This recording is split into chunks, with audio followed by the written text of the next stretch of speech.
Je suis enceinte après que l'on m'ait dit que je ne pourrais jamais avoir d'enfant, mais mon mari vient de me dire qu'il a mis une autre femme enceinte. Mon mari, 42, et moi, 26, nous sommes mariés il y a 3 ans. Lorsque j'étais adolescente, on m'a dit qu'en raison de complications médicales, je ne pourrais peut-être jamais avoir d'enfant, mais après 2 ans d'essais et de traitements de fertilité, je suis maintenant à mi-chemin de ma grossesse avec notre bébé miracle. Malheureusement, en raison de certaines complications, j'ai dû réduire mes heures de travail.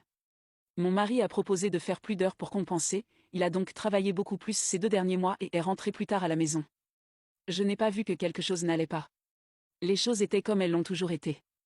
Il ramène toujours à la maison des fleurs, de la nourriture, des choses pour le bébé, du café, il m'envoie toujours des textes attentionnés et affectueux tout au long de la journée. Les périodes où il était injoignable étaient explicables. Mais ce matin il m'a fait asseoir et m'a annoncé une nouvelle qui m'a bouleversée. Il m'a dit qu'il avait une liaison depuis 6 semaines et que sa partenaire venait de découvrir qu'elle était enceinte. Il m'a dit que si elle décidait de garder le bébé, elle l'élèverait seule et qu'ils avaient déjà décidé d'un commun accord de mettre fin à leur relation. Il veut arranger les choses mais je ne sais pas comment elles peuvent s'arranger. Il veut juste tourner la page sur ce qu'il appelle sa transgression. Comment puis-je lui pardonner? Comment faire face à l'impensable? Comment apprendre à vivre avec l'idée que le frère ou la sœur de mon enfant pourrait se trouver quelque part un jour?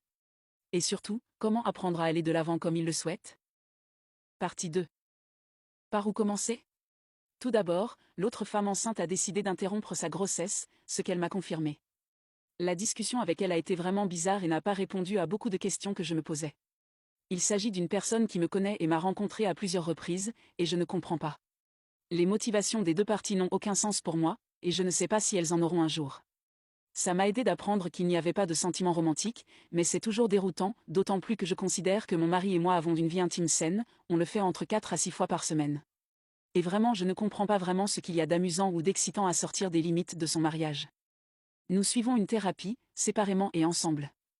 Le fait d'y aller séparément m'aide à résoudre une grande partie de mes propres sentiments, mais je pense que le fait d'y aller ensemble est également essentiel d'une manière ou d'une autre. Il s'est montré coopératif et a participé à la thérapie. J'espère que nous parviendrons à résoudre au moins certains problèmes. Nous avons eu de nombreuses conversations sur les raisons pour lesquelles il ne sera pas facile pour moi de pardonner et pourquoi j'ai besoin de réponses et de changements de comportement, et j'ai l'impression d'avoir été entendue. Le divorce n'est pas complètement exclu, mais c'est une situation difficile à vivre, surtout dans un état vulnérable comme celui de la grossesse. J'ai consulté un avocat et je lui ai expliqué clairement mes paramètres, mais pour l'instant, je veux essayer d'arranger les choses. Je sais que ce n'est pas la mise à jour que beaucoup de gens espéraient probablement, mais pour moi, je pense que c'est le bon choix. Partie 2,5.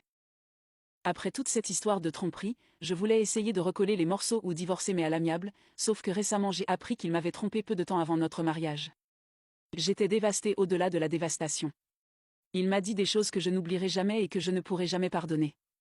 J'ai eu un travail prématuré à 26 semaines qu'ils ont pu arrêter, mais après 4 semaines, j'ai encore beaucoup de complications et il se peut que je doive accoucher prématurément.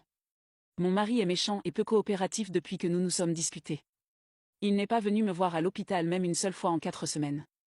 J'aimerais tellement pouvoir revenir en arrière quand tout allait bien. Partie 3. Je pense que je vais enfin aller mieux, je suis toujours triste et j'ai encore mal. Il y a des choses qu'il me faudra beaucoup de temps pour surmonter. Mais le temps que j'ai passé loin de lui m'a permis d'apprécier ma liberté et de me considérer comme une personne à part entière. Il n'est pas venu me voir à l'hôpital, même une seule fois. Il n'est pas venu voir notre bébé une seule fois. Nous avons eu une grosse dispute peu avant mon entrée à l'hôpital, toujours à propos de son infidélité, et s'il ne voulait pas me voir, c'était son problème, mais ne pas venir voir le bébé pour lequel nous nous sommes battus si durement, c'est tout autre chose. Mais c'était un signe pour moi que je pouvais le faire, nous pouvons le faire. Je peux faire mieux pour ma fille et pour moi-même. J'ai pris un avocat et j'ai entamé la procédure de divorce. Je sais que tout ira bien, je n'ai pas besoin de compter sur lui pour quoi que ce soit. Je suis triste de ce qui s'est passé.